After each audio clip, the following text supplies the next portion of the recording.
And salutations. Welcome. We're doing it live here at DeFord Insurance Group. It's your humble correspondent. They call me El Jefe.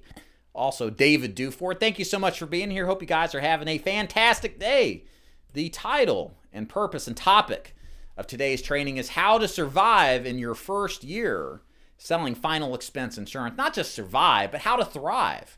So the reason I'm putting together this video, kind of where I want to go today with it, is really to kind of give you the tips and the tricks and the wisdom, if you will, from a guy who's been doing it since 2011, 10 plus years now, who has failed out of the business once and came back and luckily survived and then thrived, how to avoid the many pitfalls that many agents who are new to final expense fall into. So again, the purpose here is to help those of you who are thinking about the final expense space. Maybe you're thinking about getting to the business, maybe sell some other product, or perhaps that you don't sell any kind of insurance whatsoever. You're thinking about getting your license, and you're well aware that there's a lot that you don't know, and maybe things you don't know that you don't know. And you're looking for guidance and wisdom.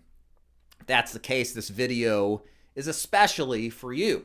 I've got 7 tips here we're going to kind of roll through and kind of give you that guidance necessary and perspective so that you can hopefully avoid the many dumb mistakes that yours truly has made, and those mistakes your fellow agents have made along the way. Again, I do recruit and train agents nationally in final expense, telesales, and face-to-face. I also train agents to sell Medicare, annuities, and ACA. If you're interested in learning more, mosey on over to davidduford.com/FAQ. And for those of you popping in here live, thanks so much for being here. Appreciate you being here live. If you've got questions as we get started, throw them into the chat. So whether they're related to today's topic is fine or not. If it is related to the topic, I'll try to integrate it in as I'm doing my talk.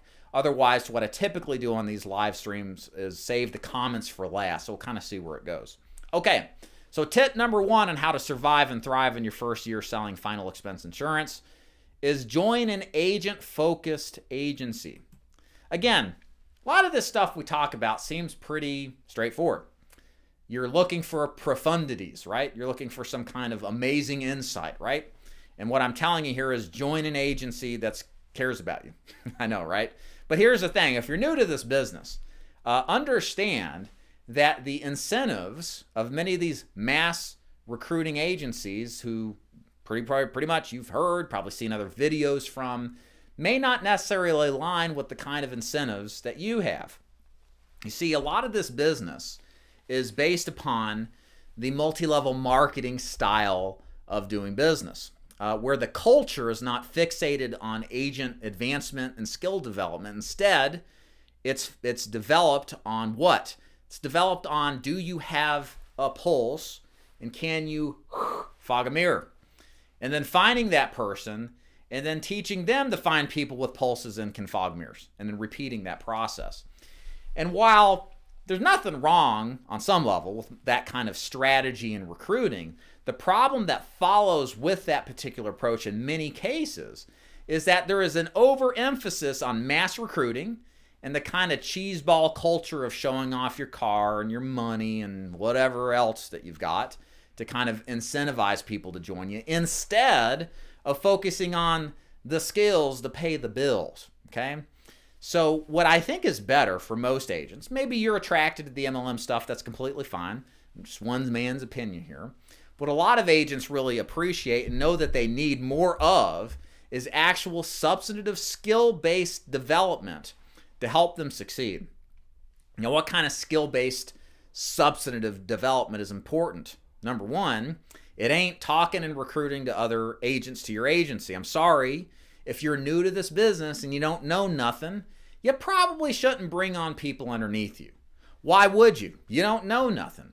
And it's likely when you find that diamond in the rough, they're going to know you don't know nothing. And why would they work with somebody who's ignorant and doesn't have experience? What you should focus on instead are the skills that pay the bills. And those skills that pay the bills are scripting, role-playing, developing your presence on the phone, getting in the door, starting the phone, developing your presentation, learning how to connect with strangers quickly to build rapport, how to pre-qualify, how to present in a persuasive yet not pushy manner, and then how to close and excite people to take action today to buy. These are real skills that in America are always in high demand, and in the insurance space will always secure you the capability to draw in money and be successful. So in other words, you need to focus working on with an agency that cares about that stuff. Like, well, we do it at Ford Insurance Group. I almost never talk about recruiting. I don't want you to recruit, at least until you know what you're doing. I want you to learn how to sell stuff first. I want you to learn how to repeat that process to mold your mind into a selling machine, and not just with a bunch of fluff and rah-rah. No, not that at all, but with substantive skills that make an impact, that help families, that help people. That's what matters in this business. And ironically, if you know how to do that stuff really well, and you can display the success on a consistent basis, guess what? You can do well. You can also recruit, because then you can say, hey, I make money doing this. You want to come ride along with me and make believers out of people? So the point is, again, be very cautious where you hang your hat. Do they have what you care about front and center when it comes to the training? A lot of organizations say they do, but the reality is they absolutely don't. They tell you what you want to hear, but when you get there, it's nothing like what they promised. Again, remember, the people at the top level of their games running agencies, guess what they are? Friggin' good salespeople. They know what to say. They know how to entice you. But many times it's just a house of sand, house of cards, okay? So again, how do you overcome that? Talk to agents in the agency, get them off the mic. You don't have to have the owner to intervene. Talk to agents who are part of the thing that you want to be a part of, and see if what the promises are actually match up. That's probably the best single way to determine if said agency you're thinking about joining is important. Again, this is vital. Probably out of everything here, they're all pretty important points, but this is really important, because if you join the wrong agency, and even if you do the rest of this stuff, like a lot of these MLMs pay lower, it's a culture of drama that's going to distract you from your work that's important. Again, in short, do your due diligence. Slow down. Don't jump into bed with the first agency that propositions you. Take your time. Think it's like marriage. Hopefully you believe it should last forever. I do. And, find the agency that's a good fit. 100% important. Okay, number 2 here on the list is dutifully prepare prior to selling. So here's the thing. If you could guarantee, I can't, all right? I can't guarantee nothing, but think about this for a second. If you could get in a business where in 5 years from now you can make $250,000 to $300,000 a year, and you could work 30 to 40 hours a week, imagine that being real, okay? Picture it in your mind. You wake up, every month you're making $25,000 a month. You only work like 6 hours a day, a couple of days a week. You get to do things that you love and enjoy. You spend time with the people you love and enjoy. People appreciate your work. They love you. They appreciate you helping them. You get to live this best life. Is that worth taking completely seriously from the beginning? I would say absolutely. Why? Because that's how this insurance business is from an opportunity standpoint. Again, you can't guarantee it's going to happen. Everybody's different. But this business, at least on our side, absolutely offers this opportunity with the right mix of products. We do that a lot with the Medicare side, because Medicare pays a lifetime passive renewal if you're selling a Medicare Advantage program. And the important thing in me demonstrating this kind of picture in your mind is important, because what you do in the beginning right now as a new agent, far outweighs in importance to what you're going to do in the middle of that kind of 5-year goal, and then ultimately at the end. Again, the stuff that you're doing right now as a new agent, learning the script, learning how to sell, taking the time to take this seriously, you can't possibly quite see the amazing results that'll come from it if you will just actually take this thing seriously. Again, I recruit a lot of agents. We emphasize this, very important, but some agents don't take this seriously.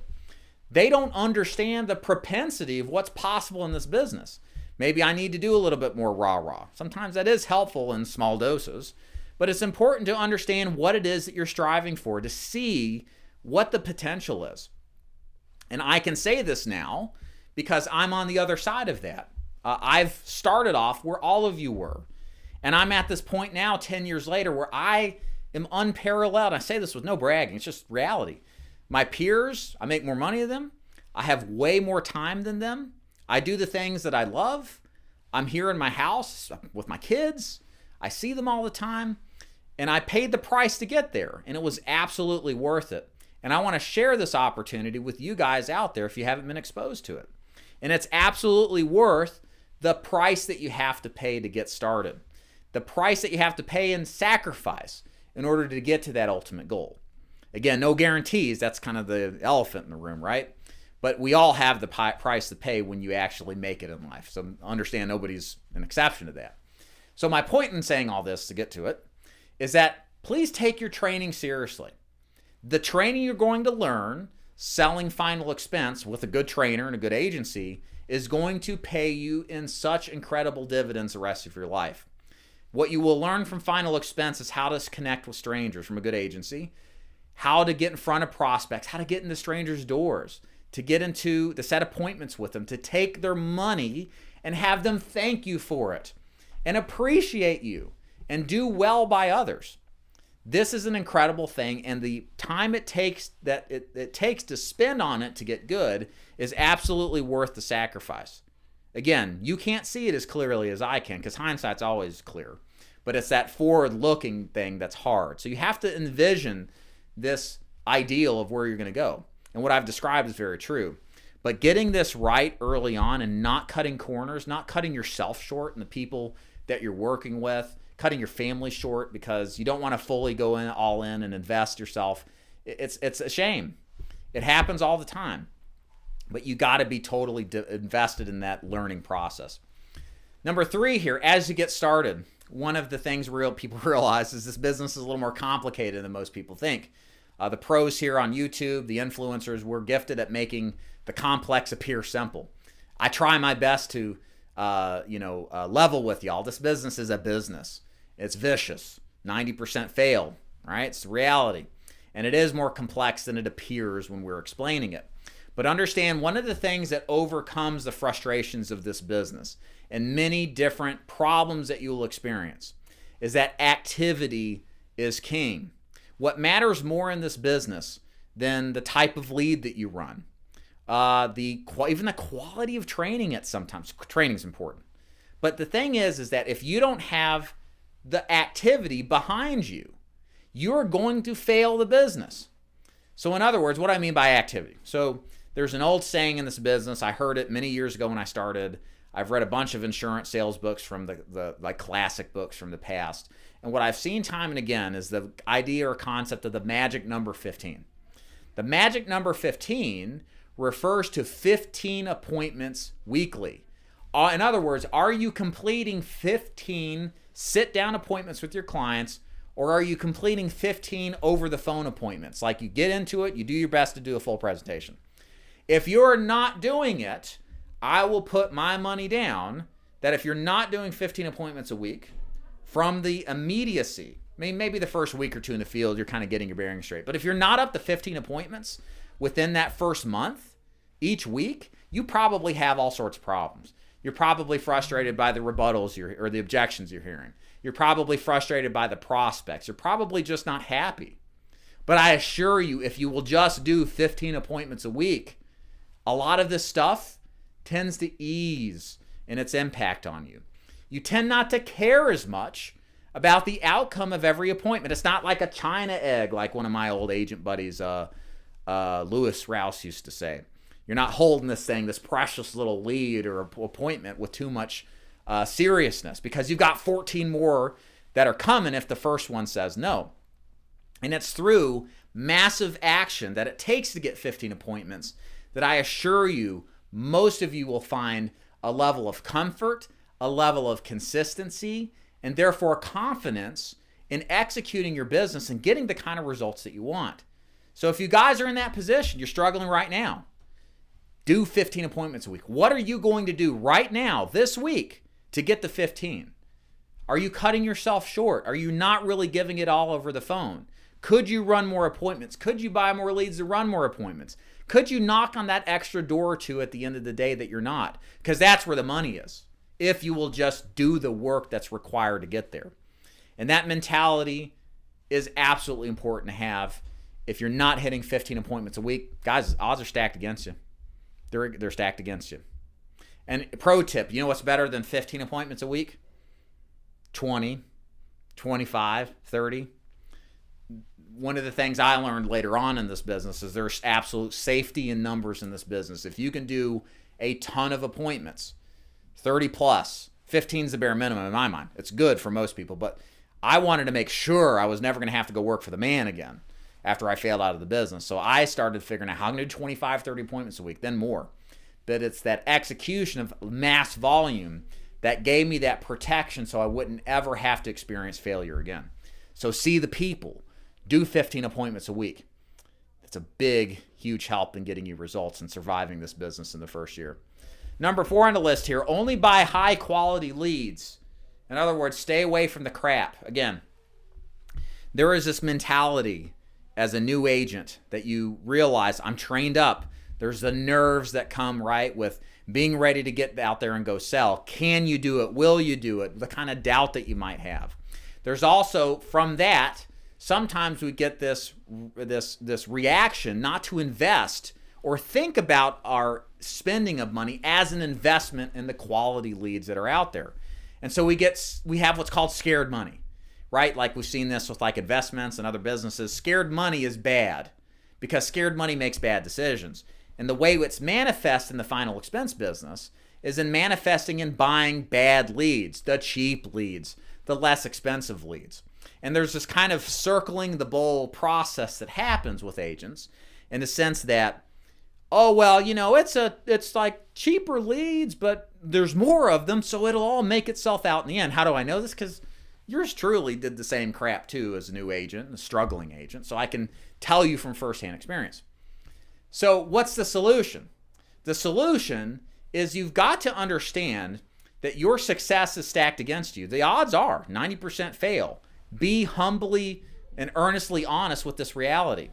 What you need to think of in all intervals and all ways are how are you going to actually overcome these odds stacked against you? In other words, every single aspect of your business, you have to have the odds stacked in your favor. Because if you don't, the odds are still stacked in your favor that much more, right? So how do I mean by this?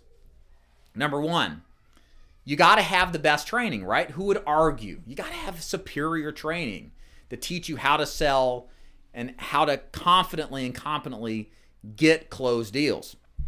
Number 2, you've got to have the best and superior carriers, right? In final expense, you've got to have a multitude of options in most cases, so you can shop your clients with the best plans, the best prices. That way your clients get the most for the least, and it makes you somewhat impervious from replacements, increases your quality of business. If we agree to all these things you need and stacked in your favor, why is it that so many agents completely fumble when it comes to the buying of leads? They buy the cheapest crap because it requires a financial investment. Or in many cases, sometimes just the MLM they're associated with, they're like, oh, direct mail sucks. It's going away. It's dying. Heard that the other day. Or something like, oh, these leads are all the same. A lead is a lead is a lead. You got to adapt. You got to buy these cheap leads because you have to. When you don't know they're actually profiting off of you by reselling those cheap leads and making them out like, you know, it's lipstick on a pig. So in other words, the problem is that sometimes it's the leadership that distracts you from what's best for you. And they instead want you to do what's best for them. The problem is, again, goes back to that original thing. Find an organization that you can trust that has leadership that will actually train you how to be successful. But the other thing too is you've got to be comfortable going all in, investing your money, taking that potential for a risk of loss. Yes, like I said, I've said it a million times already. The odds are stacked against you. So that's much more reason why I would never opt to start with an inferior form of lead where maybe the lead's like years old or they've been called on 4 or 5 times. It's going to demoralize you. It's going to frustrate you. You're going to start losing this conviction and faith that you have to take this leap of faith and start questioning yourself. Why don't I get a real job? This whole thing's a racket for leads, and it's going to destroy this mindset that you need to be successful. So again, a lot of this is avoided if you just invest in the right leads. So what are the right leads for final expense? When I started in final expense, I used direct mail. When I got out of the field 6 years later, my last form of leads was direct mail. And direct mail, even in 2022 at the filming of this, is still the best form of lead generation. Yes, the prices have gone up, but this is a good thing because it's going to keep more agents out of the business. It's going to, the lead quality is better. Yes, the costs are higher, but that means less competition because a lot of people get scared money and they go buy a cheap lead like digital leads or something like that.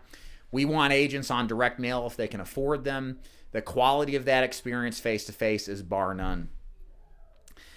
There are other options if you can't do that financially, like with digital leads, and we use seminar marketing too. But again, the king of face-to-face is direct mail.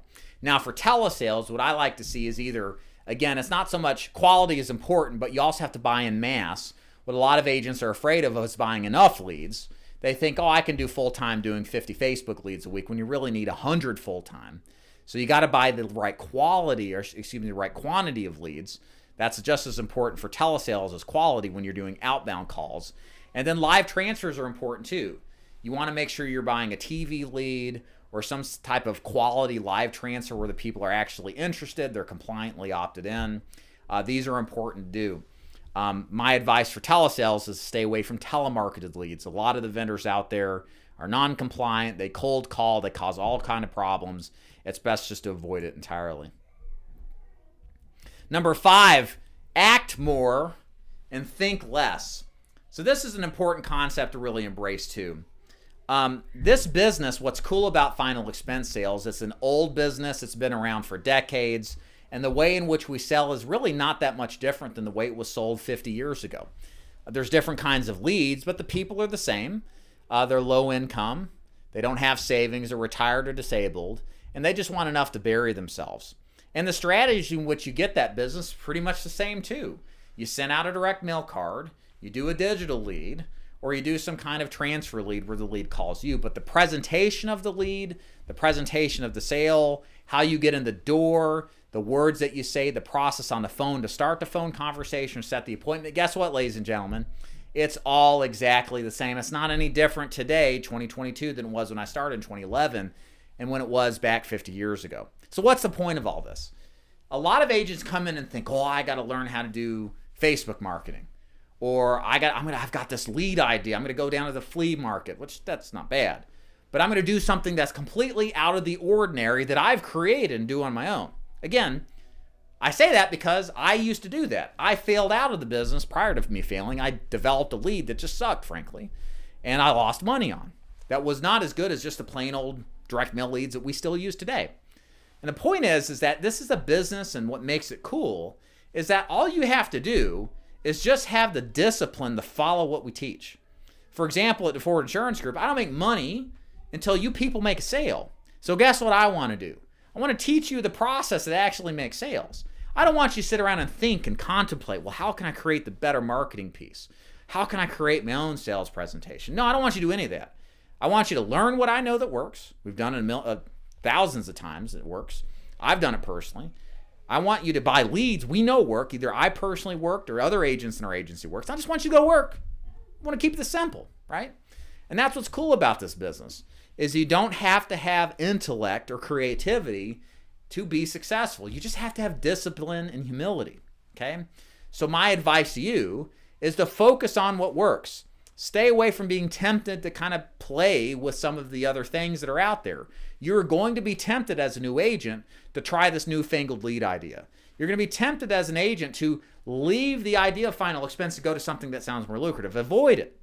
Go all in, triple down on the fundamentals of this business, generating good quality leads like we mentioned earlier, and taking massive action like we talked before. Number 6, after the first 6 months, consider the next 3 to 5 years. So the reason I put this in here, guys, is because we got to learn to crawl before we learn to walk, right? So what I want you to focus on as a new agent is getting good at final expense. I assure you as a new agent, you will also be tempted, like I said, to sell Medicare, ACA, annuities, mortgage protection, IULs, a litany of other products. Avoid that temptation, but instead put blinders on and focus all in on final expense. You want to get good at final expense, because once you develop kind of an unconscious competence, because knowing you can go out there and sell every day, somewhere between 6 to 12 months later is when you want to start focusing on what are you going to do now to expand your business with different streams of income. For example, what we do at the Ford Insurance Group, we teach agents how to sell Medicare. A lot of agencies don't do this. Why they don't do this, I don't know. But the beauty of Medicare is that it helps you build passive income renewal for life. And it's already in your final expense leads, your existing final expense clients. And it's a great way to create a secondary stream of income to, like I said earlier, get you to that point, or if you can envision making $250,000 plus a year or $20,000 to $25,000 a month in actual reality. Medicare is kind of that intermedium that we use gradually over the first couple of years to build into, so that you can go after that lucrative ideal of making an income on a largely passive basis. But we don't want to do it all at once. Why? Because like I said, and this is point number 7, we're always trying to fight complexity. We're trying to simplify as opposed to complexify. All right? It is very easy, ladies and gentlemen, to try to do everything all at once. It's very easy to say yes to a bunch of different things. What's hard in this business is to be, despite the temptation, to say no to everything else immediately. You don't want to fall victim to complexity. It's a big reason why a lot of agents fail. They listen to too much noise. They're constantly inundated with social media, maybe even my YouTube channel or others. Sometimes, honestly, it's best just to shut this stuff down and focus on what works. I've even done videos in the past where I'm like, look, guys, once you get started on this business, shut YouTube down, shut social media down. Just listen to what you're being taught and think about and spend your emotional energy and how can I accomplish the goals set forth with how to be successful at selling final expense. Because the distractions that are constantly inundating all of us nowadays that we didn't have even 10 years ago are a big reason why a lot of people falter, struggle, and really don't do as well as they could. Simplify. It's all about simplification. Buy leads, sell the appointment face-to-face or over the phone, rinse and repeat. Don't turn this into a science experiment. Don't let your creative juices flow here. Find another activity to do to keep your creativity, if you're kind of built that way, interested. Just go to work, hit your numbers every week, and make your focus on that. Don't complicate. Complication comes when you have efficiency or effectiveness, okay? You got to be effective first before you start to, if you even do. Some people never do. They just sell final expense forever. But before you get into any more complicated matters, such as different products, markets, etc., give yourself 6 to 12 months getting really good at just final expense, whether you do telesales or over the phone. And I assure you, you'll get to a point where this stuff becomes even boring, perhaps, because it's the same stuff. It becomes normal. It becomes automatic. You become like a final expense machine. You're just processing applications and presentations. And it's at that point where it's easier to take on something else because you've got this base level of subconscious mastery. And it's easier to start taking other stuff on too as well. Long story short, that's how we survived the business. Again, I don't think I emphasized it enough, but I would know because I failed out of the business about the 12-month mark, largely because a lot of these issues for me, not remembering the fundamentals, not getting back to basics, getting distracted by the shiny object syndrome, doing other leads outside of what we know works, direct mail, thinking too damn much, that's my problem, being too thoughtful, instead of just taking action and thinking about taking action and being having issues if I wasn't taking action. That's what I should have done. And I say all this because I don't want you to do what I went through. The vast majority of agents here that fail never come back. They fail and they leave the business and they're like, man, this business is a racket. It's all about buying leads, profiting from leads, ripping agents off. And it's not wrong with a lot of agencies. But if you do your due diligence and you actually understand what's possible in this business, and you take all the advice we've talked about today and actually implement it, the sky's the limit, guys. This business is worth the price to pay. I'm telling you this from firsthand experience, that from failure to success, and I wish more of y'all would follow this stuff I'm telling you, because this business is great. So thank you for letting me do my rant. Okay, let's take some questions from the chat. Again, if you're jumping in here, if you got some questions related to today's topic or anything related at all to selling insurance, throw them in the chat. Lando, hey Mel, what's going on? Lando, starting out new, how long would you do face-to-face appointments until maybe trying to sell over the phone? Does the sale volume success go down a bit? So for me, I think, Lando, the opportunity is equivalent. I don't think telesales is more opportunistic than face-to-face on its surface. It comes down to the individual. What are you built for? Some people are just better face-to-face. Some people are great over the phone. And there's only one way to find out, and that's to basically try it. I'll tell you this. If I were to take the collection of agents and we split them all down the middle and I forced half to go face-to-face and half to go telesales, and this is in the industry-wide, not just at the Ford Insurance Group, more agents will have success face-to-face and over the phone. Telesales is more difficult. Some people just can't connect as well as they can in person. Other people have no problem with it. But understand, generally speaking, face-to-face has more success rate because you're in person, you see people, you can read body language better. It's easier to connect with them because they see you're there for real. And you're in their home. They can't literally throw you out in most cases, right? And people are more akin to just buying from you because you're there. So that's why, a long story short, if you're not sure about telesales, what I teach my agents is just do face-to-face. Only do telesales if you're absolutely convicted it's the best option for you. But if you're not convicted, if you're unsure, even after some careful deliberation, starting face-to-face is probably the safe bet, okay? Let's see what else here. Has anyone had success with a lead company? Yes. Oh, yeah. We have plenty of them. We have lots of options internally in my agency. There's a lot of good vendors, but there's a lot of bad vendors too. Continuing on here. Thank you, Tony. Appreciate it. Let's see. John, I'm located in Greene County. Hey, up the road. I'm in Chattanooga. I applied the uniform application and fee via NIPR. I'm currently sending in some additional info and wait for license approval. Cool. If you want to learn more about what we do, John, daviddufour.com/FAQ. Yes, that's where you want to go, John, to check out how the agency works. Like I said, I'm down in Chattanooga, so hi, neighbor. All right. Continuing on here. Thank you, Funk. I sent you an email earlier, so check that email out. And great. Well, I'm going to end it there. A little short training today. Hope you guys got some value out of it. Again, if you're interested in learning more about joining the Ford Insurance Group, where we put this kind of training into action, go to daviddufour.com/FAQ. We do final expense, but also Medicare, ACA under 65 health insurance, annuity sales. We're heavy on the training, guys. Not mass recruiting, no Kool-Aid, none of that rah-rah stuff. So if you're interested in learning more, head on over there. And thanks so much for watching. Guys, we'll see you around next week. Y'all have a good one. Bye.